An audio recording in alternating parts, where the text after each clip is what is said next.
CBN Pautas do Dia, já são 11 horas e 35 minutos, terceira e última meia hora do programa de hoje. Tá passando rápido, hein, Salgado? Não acha, não? Rapaz, ainda agora era 10h30 da manhã, né? Pois é, ó. Programa bom é assim, passa voando, a gente nem percebe. O Rômulo Pinheiro já está por aqui, vai trazer dois temas pra gente conversar. Tudo bom, amigo? Seja bem-vindo a Belém, a gente que sempre conversa de longe, né? Você em Brasília, eu aqui em Belém, Salgado, direto de Macapá. Bom dia pra você. Muito bom dia, meu amigo Max Souza, e meu próximo objetivo é fazer lá de Macapá, lá com o Salgado e com a Lorena. Ó, Tá convidado, tá? A porta tá aberta aqui, viu? Agora eu já tô É aqui só mais querer. próximo, né? Tô aqui mais próximo, daqui pra aí é bem mais rápido, daqui a pouco eu tô aí, viu, Salgado? o Então convite pronto. tá feito, só tô olhando aqui, só observo aqui vocês marcando.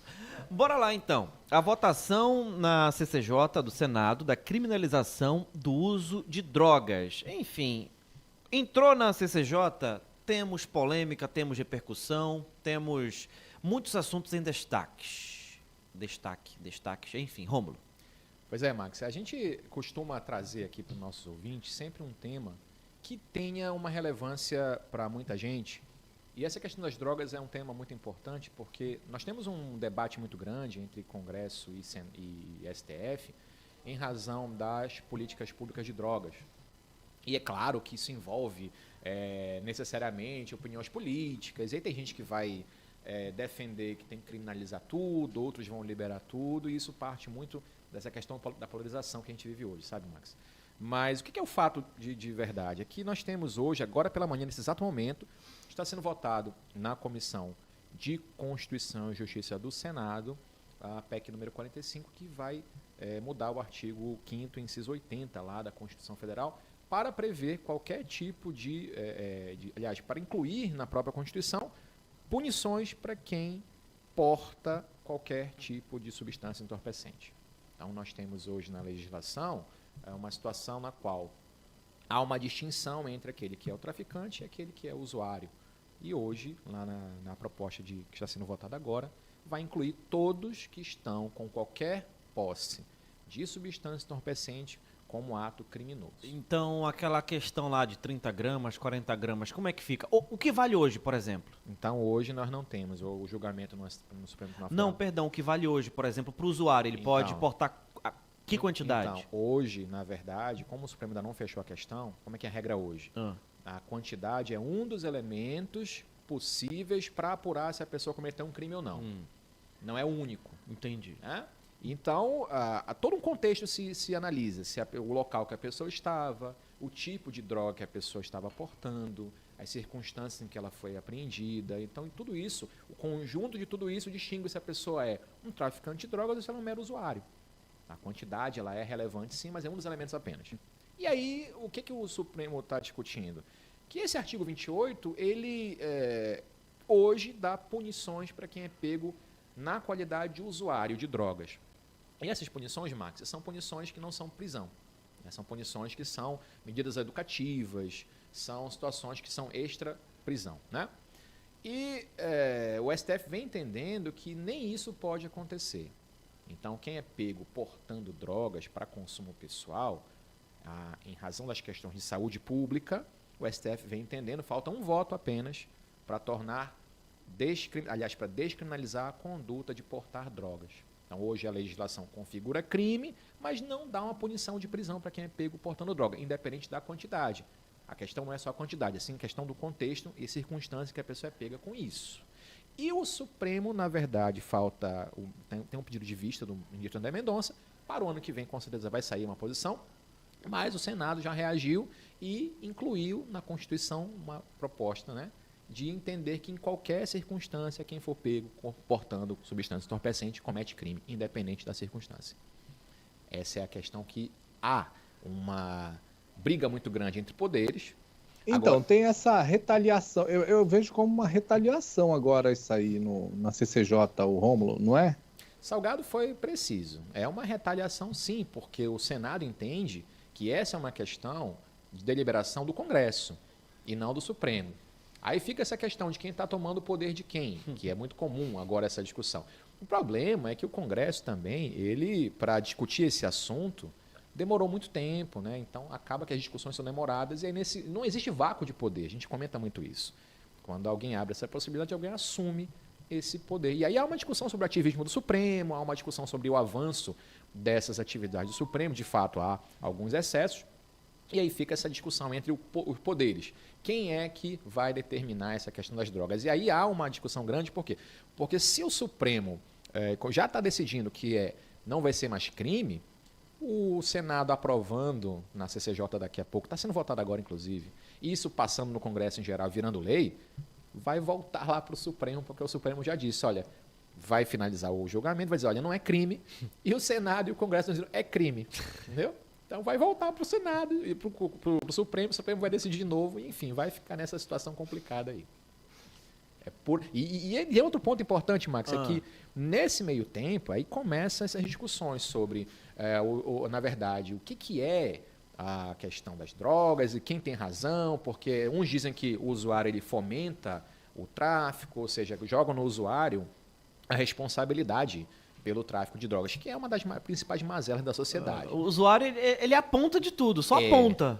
Aí o argumento para dizer que tem que criminalizar tudo é que o usuário é que é a chave mestra, o usuário que dá ensejo a tudo isso.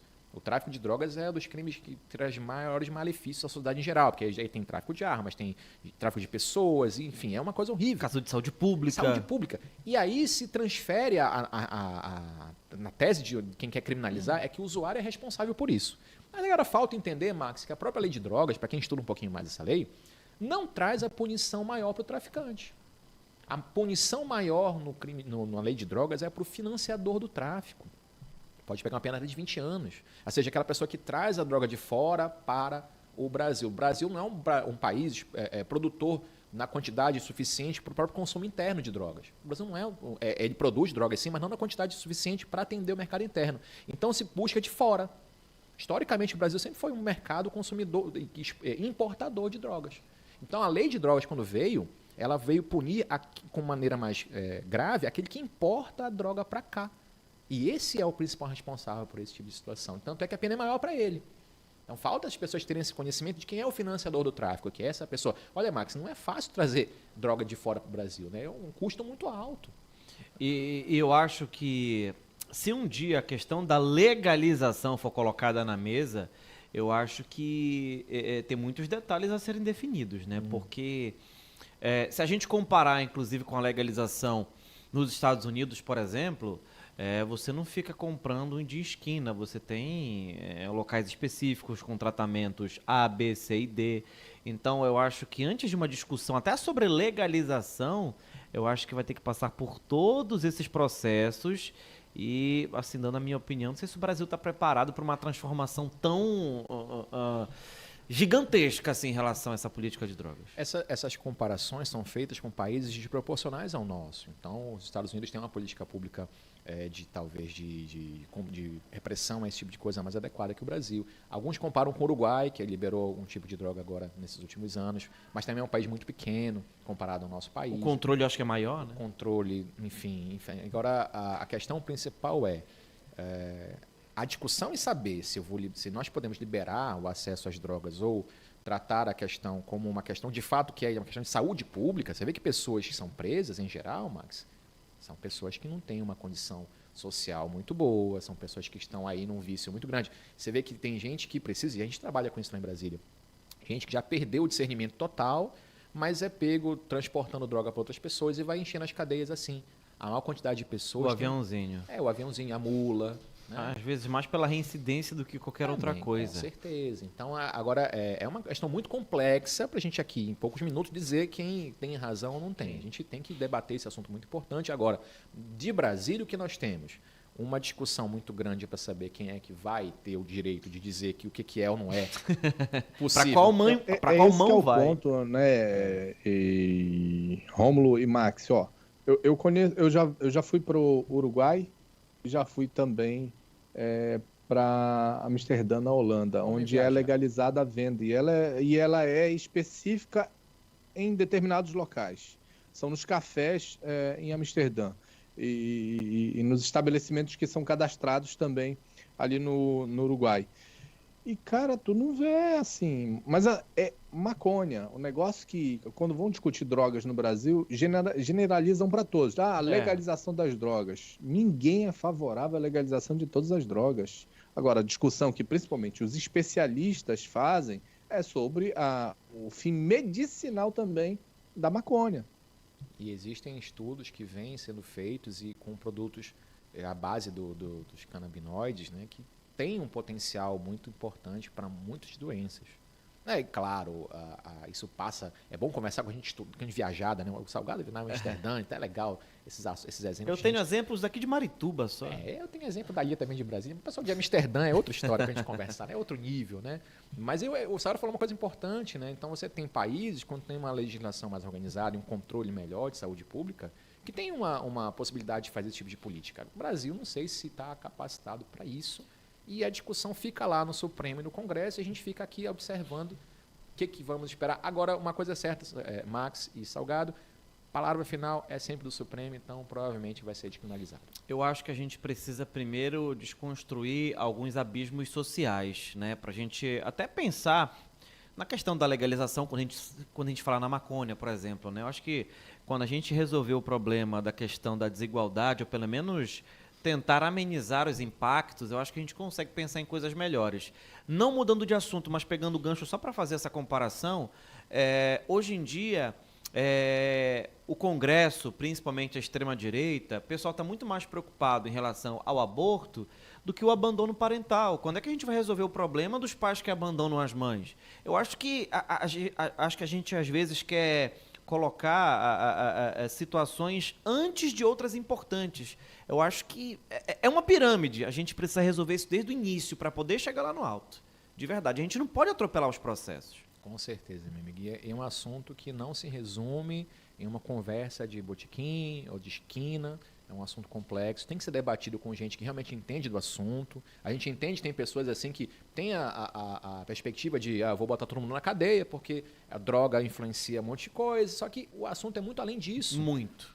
O que a gente tenta trazer aqui é um pouquinho de esclarecimento para a gente poder discutir de maneira mais ampla esse assunto. Agora, simplesmente encarcerar todo mundo que é pego portando alguma substância entorpecente, você vai ter a falência aí do sistema prisional, que já está falido, mas... E não ressocializa ninguém. Não ressocializa ninguém. Sem contar no gasto que né?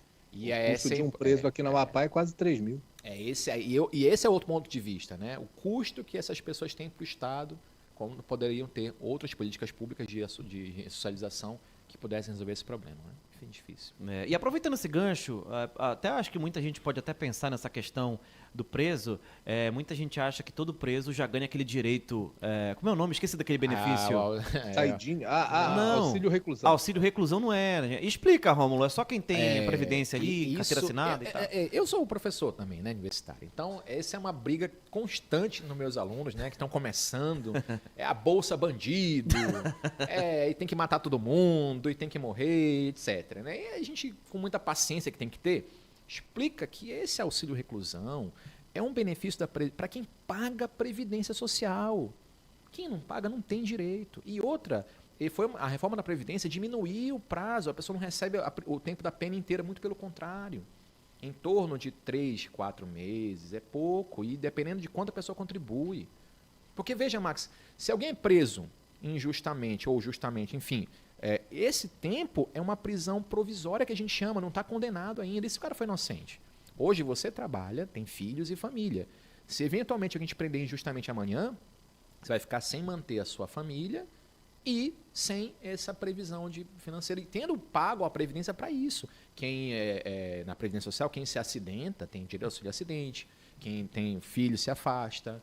Quem sofre uma acusação e é preso, também tem um benefício, mas porque ele paga, não é o Estado que paga, não. É ele que paga todo mês, desconta do salário dele.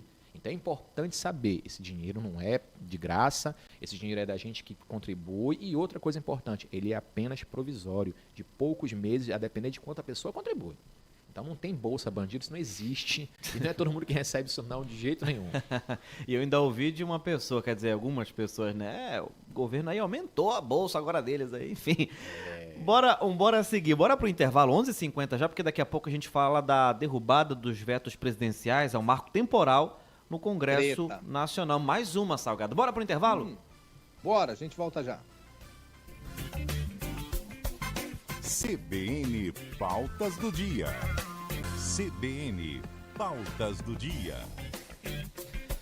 De volta com o CBN Pautas do Dia, reta final. Já estamos nos acréscimos do programa de hoje e ainda conversando com o Rômulo Pinheiro, tá por aqui. Ele que é advogado, professor e está sempre colaborando às quartas-feiras com a gente a partir de 11h30. Rômulo, a derrubada dos vetos presidenciais ao marco temporal no Congresso Nacional. O Salgado pontuou muito bem no finalzinho do último bloco. Treta. E é treta mesmo. É porque ó, são aliados muitos. Porque o Lula fez acordo com o Centrão, né? Tem uma galera do Centrão que está contemplada ali no governo. Inclusive indicação do Arthur Lira. E aí, quando é um tema que é do agrado do governo, porque lá eles aprovaram o marco temporal, não sei mais o que, o Lula vetou. Aí eles foram analisar, estão derrubando todos os vetos do Lula. E aí, Salgado... Essa amizade não tá bacana aí, tá uma amizade porca, né? É como eu sempre falo, Salgado, lá em Brasília, olha, o ditado tem que ficar escrito aqui na parede. O pessoal troca de meia sem tirar o sapato, Salgado. Então, ali, meu amigo, ali é cobra engolindo cobra. Ou seja, os acordos são feitos, é claro que é uma questão política, a gente não vai criminalizar a política, não é esse o objetivo, tá? Mas em política são acordos. E esses acordos firmados têm um custo. E aí, Salgado, o que se comenta lá a esse respeito é o seguinte, é que já se sabia que ia haver esses vetos, né, que, enfim, a linha política e ideológica do governo vai para um caminho e grande parte dessas políticas vai para outro caminho. Então já se sabia que ia haver esses vetos e já se combinou um acordo político para, eventualmente, quando fosse derrubado, outros membros do poder questionassem essa derrubada de vetos no Senado, no Supremo Tribunal Federal. Então funciona assim, para contextualizar o nosso ouvinte. Então, o marco temporal, o Supremo decidiu, já fechou a tese, de que não existe prazo inicial para a demarcação de terras indígenas. A tese do marco temporal é considerar que a data da Constituição, 5 de outubro de 1988, é o marco em que, a partir dessa data, se nessa data as comunidades indígenas estivessem no local ocupando, então elas poderiam ter as terras demarcadas. Quem não estivesse nesse período, então não poderia mais. Ou seja, não pode questionar juridicamente isso, a demarcação de terras. E aí o STF entendeu que não cabe essa tese. Simplesmente não se considera nenhuma data para identificar se ali havia ocupação indígena, que é o correto. Tá? E em nova retaliação, o Congresso Nacional estabeleceu a legislação que considera a ocorrência do marco temporal, ou seja, a Constituição, a data da Constituição é um marco inicial para se identificar quem ocupava as terras indígenas naquele momento ou não.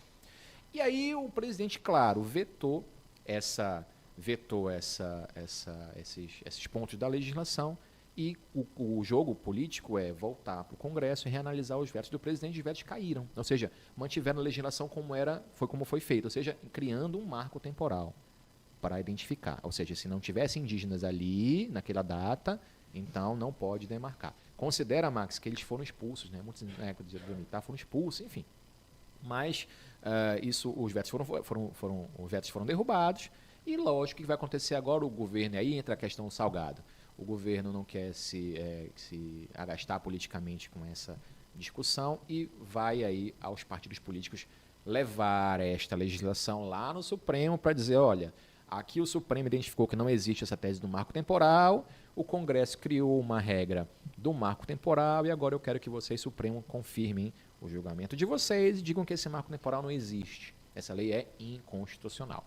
E aí vai ficar essa nova discussão igual das drogas que a gente comentou há pouco. Mas é do jogo político, é do jogo do poder, enfim. As pessoas têm que compreender que no mundo do direito, há a política dos freios e contrapesos. Cada poder vai ali se controlando e vai organizando com o outro a melhor forma de dirimir essas questões.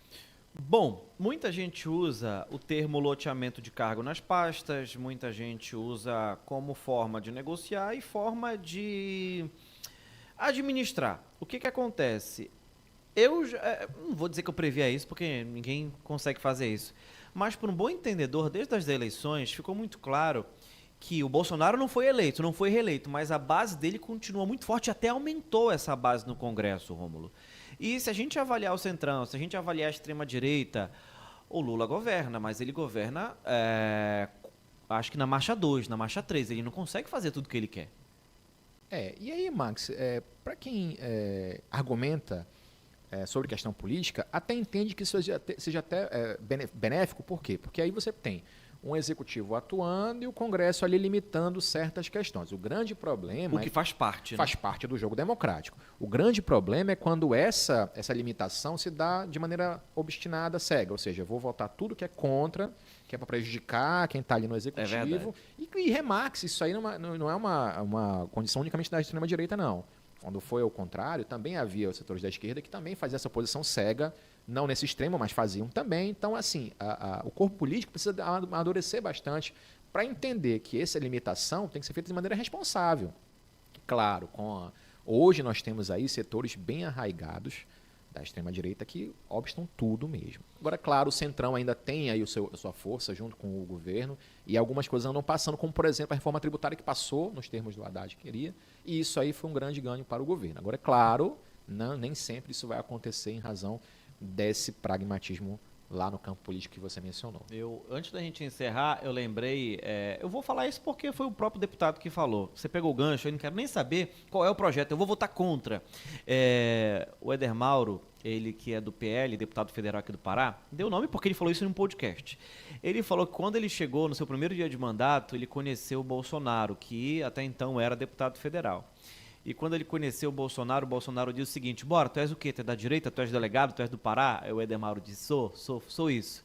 Então bora lá pro Congresso que o pau vai cantar. E tudo que a esquerda for a favor, a gente é contra. Então esse é o jogo político e assim a gente de fato vai entendendo como tudo acontece, Rômulo. É o que não deveria acontecer, e aí a gente tem a questão de saber como escolher nossos representantes, mas é um fato que você falou, é um fato, sim, assim ocorre, tanto de um lado quanto de outro, e infelizmente a gente tem que lidar com isso no Congresso Nacional. Jogo político, é isso mesmo. Rômulo, obrigado, viu? Muito obrigado, e não esqueçam aí que o Macapá que me aguarde, que eu vou para aí, viu, Salgado Neto? A gente vai fazer do estúdio também, viu? Próxima vez. Fechou, meu querido. Será muito bem-vindo. Me diga o dia para eu providenciar um café da manhã de recepção para você aqui também, tá? Opa, agora sim, porque também tomei um café ali, agora teve café aqui também, vai ter que ter aí também. Forte abraço. Não deu tempo nem de comprar uma creme crack, eu não sabia que você vinha. A Lorena Lima já vai separar aqui no bolso dela. Opa, pode fazer o esquema aí, viu? Até a próxima. Um forte abraço, Valeu, até a Rom. próxima, até mais. Bom, a gente vai ficando por aqui então, Salgado.